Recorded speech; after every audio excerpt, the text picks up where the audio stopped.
Morning students.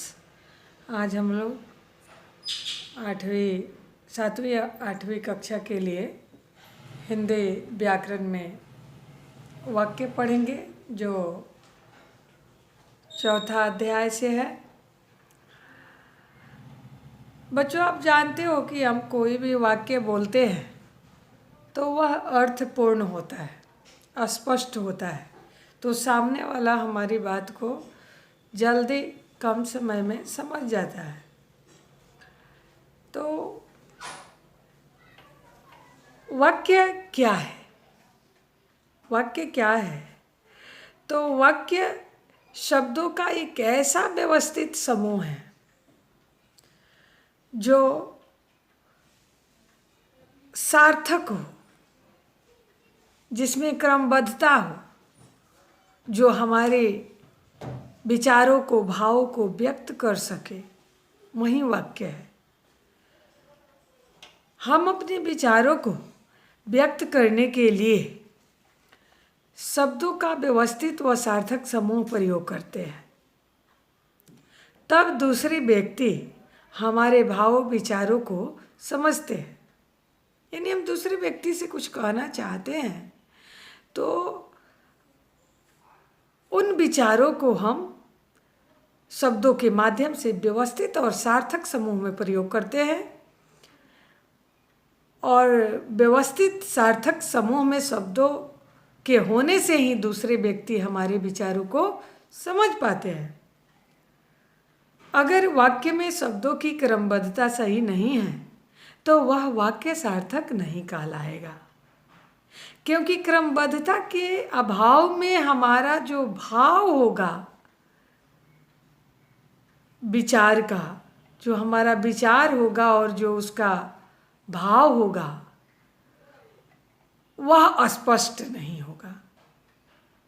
जब तक क्रमबद्धता सही नहीं रहेगा वाक्य में, तब तक हमारे विचार सही तरह से स्पष्ट उभर कर सामने नहीं आएंगे, सामने वाला नहीं समझेगा। तो दूसरे व्यक्ति हमारे भाव व विचार को कब समझते हैं? जब हमारे वाक्यों में शब्दों की व्यवस्थित सार्थक समूह होने के साथ साथ उसमें क्रमबद्धता हो, तब दूसरे व्यक्ति हमारे विचारों को समझ पाएंगे। अतः इसका परिभाषा हम लोग देखेंगे, पदों यानी शब्दों का ऐसा समूह जिसका अर्थ व अभिप्राय स्पष्ट हो। क्या, किस अभिप्राय से हम बोल रहे हैं वह स्पष्ट हो, कि सामने वाला उस अभिप्राय को समझ जाए, उसका मतलब समझ जाए, तो उसे वाक्य कहते हैं। यानी शब्दों का ऐसा समूह जिसका अर्थ व अभिप्राय स्पष्ट रूप से समझ में आ जाए, उसे ही हम वाक्य कहते हैं। जैसे नदी के किनारे पेड़ है, यह वाक्य जो है, इसमें आप देखोगे कि यह स्पष्ट भी है और सार्थक भी है। इसमें इसका जो क्रम है, एक से दूसरे शब्द का जो क्रम है, वह भी सही है, व्यवस्थित है, और इसका भाव जो है स्पष्ट रूप से हमें समझ में आ रहा है, या इसका अर्थ स्पष्ट रूप से समझ में हमें आ जा रहा है, क्योंकि यह सही क्रमबद्धता के साथ लिखा गया है। यही वाक्य अगर सही क्रम में न लिखे जाए या न बोली जाए तो वह वाक्य नहीं कहलाएगा। अगर नदी के किनारे पेड़ है को अगर इस प्रकार से लिखा जाए, किनारे नदी पेड़ के है, तो इसमें जो इसका जो सही भाव है, विचार है, जो हम कहना चाहते हैं, वह सामने वाले को समझ में नहीं आएगा, पढ़ने वाले को समझ में नहीं आएगा, या सुनने वाले को समझ में नहीं आएगा। इसलिए यह वाक्य क्रमबद्धता के अभाव में वाक्य नहीं कहलाएगा।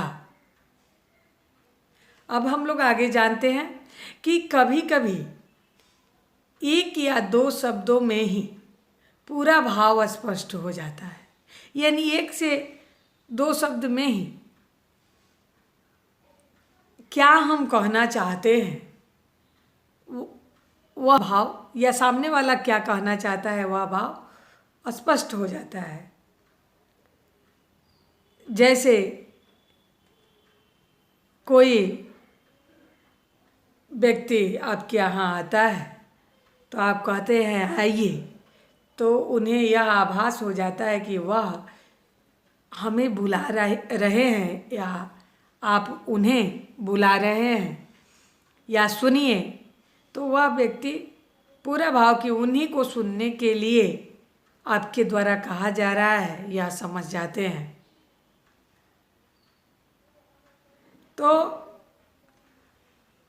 अगर आप घूमने जाने की चर्चा करते हैं और कोई कहता है कि कहाँ गए थे, तो कहाँ से भी वाक्य का भाव स्पष्ट हो जाता है कि आपसे प्रश्न किया जा रहा है कि आप कहाँ गए थे। तो वाक्य की एक पहचान उसके विभिन्न विराम चिन्हों से भी होता है। यानी वाक्य अपने क्रमबद्धता के कारण तो पहचाना ही जाता है, उसके साथ ही साथ दे रहा है कि विभिन्न प्रकार के जब उसमें विराम चिन्ह लगते हैं तो भी उसका पहचान होता है। जैसे अंत में अगर पूर्ण विराम लगाया जाता है तो यह हमें स्पष्ट हो जाता है कि यहाँ पे यह वाक्य खत्म हुआ, यानी जो हम कहना चाहते हैं वह पूरा हो चुका है। या व्यक्ति हमसे अगर प्रश्नवाचक चिन्ह लगा है तो व्यक्ति हमसे प्रश्न किया है। बीच में अगर अर्धविराम चिन्ह लगा है तो यहाँ हमें कुछ समय के लिए, कुछ क्षण के लिए रुकना है। आगे बढ़ने पर इसका पूरा अर्थ समझ में आएगा, ऐसा हमें समझ में आ जाता है। वाक्य की पूर्णता के लिए आकांक्षा, योग्यता और आसक्ति का होना आवश्यक होता है, क्योंकि हम जो कहना चाहते हैं अगर उसकी तृप्ति न हो, यदि हम सामने वाले को जो भी भाव स्पष्ट कराना चाहते हैं, यदि वाक्य में वह क्षमता न हो, वाक्य अधूरा हो या आसक्ति का अभाव हो, तो भी वाक्य पूर्ण नहीं कहलाएगा। इसको हम लोग एक एक करके समझते हैं उदाहरण के द्वारा। आकांक्षा, वाक्य में भाव की आकांक्षा की तृप्ति होनी चाहिए। यानी जो भाव उस वाक्य को कहने के लिए हम जिस भाव को उभारना चाहते हैं उसकी तृप्ति होनी चाहिए। जैसे मान लीजिए चिड़िया आप देखते हो और कहते हो चिड़िया आकाश में, तो यह अधूरा है, इसमें इच्छा की तृप्ति नहीं हो रही है, आकांक्षा की तृप्ति नहीं हो रही है। तो अगर वहीं यह वाक्य रहे कि चिड़िया आकाश में उड़ती है या चिड़िया आकाश में उड़ी, तो पूर्ण वाक्य होने पर यह हमारे आकांक्षाओं को तृप्त करता है वाक्य, तो इसलिए यह पूर्ण है, सही है, भाव को सही रूप से, स्पष्ट रूप से उभार रहा है।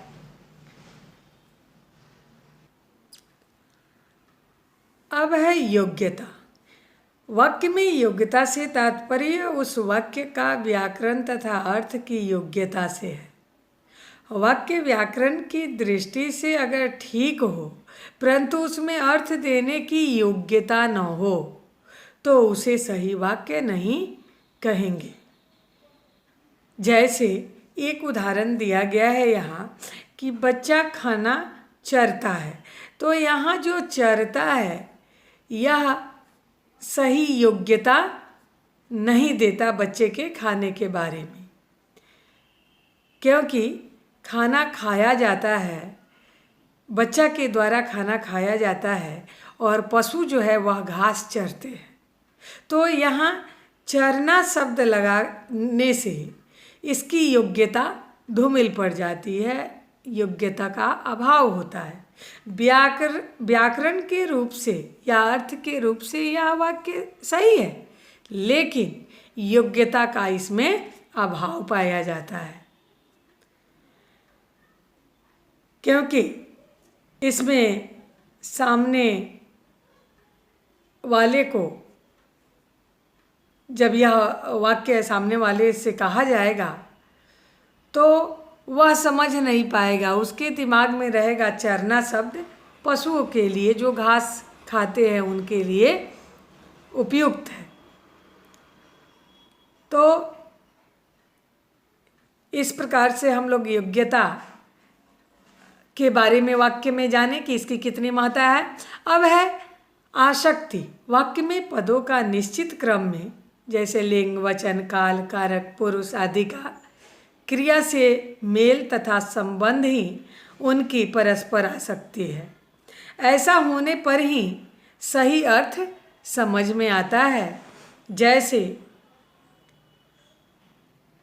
में उड़ती है चिड़िया आसमान, यहाँ शब्दों का क्रम सही न होने के कारण वाक्य सही अर्थ नहीं बता रहा है, अतः इसका सही क्रम होगा चिड़िया आसमान में उड़ती है। तो यहाँ सबका लिंग, वचन, काल, कारक, पुरुष इन सब के साथ क्रिया से जो मेल है और संबंध है उसमें परस्पर आसक्ति होनी चाहिए। अब हम लोग आगे पढ़ेंगे वाक्य के अंग के बारे में, और इससे संबंधित आप लोग कम से कम 5 प्रश्न बनाओगे स्वनिर्मित, उसका उत्तर लिखोगे। धन्यवाद।